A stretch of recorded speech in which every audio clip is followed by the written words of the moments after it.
12,000 কোটি টাকা ব্যয়ে তিস্তা প্রকল্প এই এলাকায় বাস্তবায়িত হবে। এটা 10 বছর মেয়াদী পরিকল্পনা, তার মধ্যে 5 বছরে সেচ, ভাঙন রোধ এবং স্থায়ী পার, এই তিনটা জিনিসকে প্রাধান্য দেওয়া হবে। ইনশাআল্লাহ ডিসেম্বরের মধ্যে এই চুক্তিটা শেষ পর্যায়ে নিয়ে যেতে পারবো এবং আগামী বছর থেকে কাজ শুরু হবে। আমরা আলোচনা করছিলাম যে চীন সরকার সম্পূর্ণ নিজ অনুদানে একটা হাসপাতাল করে দেবে। সেই হাসপাতালটা বাংলাদেশের কোথায় হতে পারে?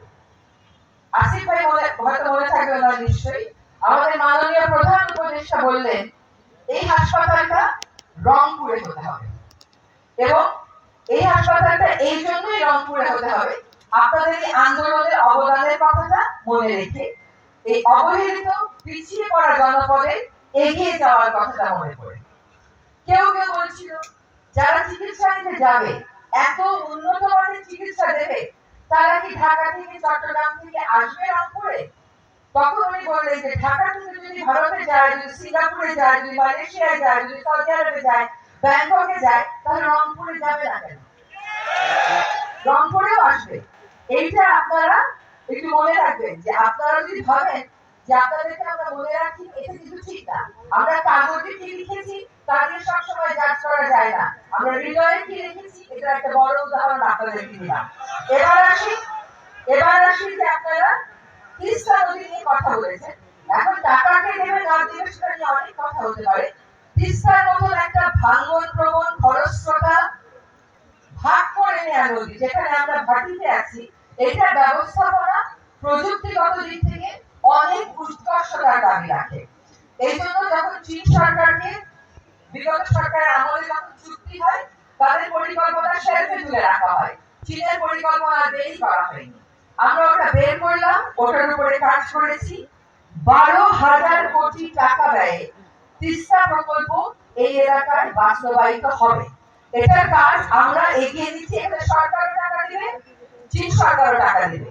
এটা 10 বছর মেয়াদী পরিকল্পনা, তার মধ্যে 5 বছরে সেচ, ভাঙন রোধ এবং স্থায়ী পার, এই তিনটা জিনিসকে প্রাধান্য দেওয়া হবে। এই শেল্ফে থাকা পরিকল্পনাটা বের করে আমরা পরিকল্পনা কমিশনে পাঠিয়েছি।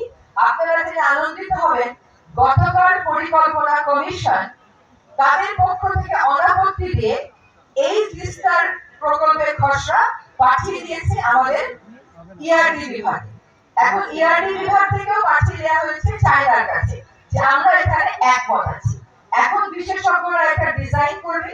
আপনাদের কাছে কিন্তু চীনা বিশেষজ্ঞরা এসেছিল, 5টা জায়গাতে আপনারা বসে মতামত দিয়েছেন। সেসব মতামত দিয়ে সন্নিবেশ করে এই প্রকল্পটা আমরা আশা করছি, চীনের দিক থেকেও তো কিছু প্রক্রিয়া থাকে, তারা কত টাকা দেবে, কোন সময়ে সেই বাজেট পাস হয়। আমরা খুবই আশাবাদী যে আমরা ইনশাআল্লাহ ডিসেম্বরের মধ্যে এই চুক্তিটা শেষ পর্যায়ে নিয়ে যেতে পারবো এবং আগামী বছর থেকে কাজ শুরু হবে। Pick your card, tap and go. Universe. Sign up for PathaPay. PathaPay, your universe, your way. আমাদের প্রকল্প দলিলে লেখা আছে কাজ শুরু হবে জানুয়ারি 2026-এ।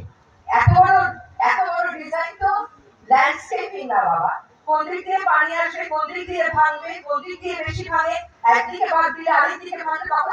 এখন পদ্মায় দেখেন আপনি, আর পদ্মা সেতু হয়ে গেল, এখন শরীয়তপুরে জাজিরাতে ভাঙতেছে। এক জায়গায় আমরা বাদ দিই, আরেক জায়গায় গিয়ে ভাঙে। নদী শাসনটা অত বড় মাপে যাদের করার অভ্যাস আছে, পরিবেশ রক্ষা করে তাদেরকে এই দায়িত্বটা আমরা দিচ্ছি। আরেকটা কথা বলি, শিল্পায়নের কথা, কর্মসংস্থানের কথা বলেছেন। কুড়িগ্রামে একটা ইকোনমিক জোন হবে, এটা কি আপনারা জানেন? কুড়িগ্রামে যে ইকোনমিক জোন হবে, এটা হবে 215 একর জায়গার উপরে। এই 215 একর জায়গার উপরে যে ইকোনমিক জোন হবে, তারও পরিকল্পনা পাস হয়ে গেছে।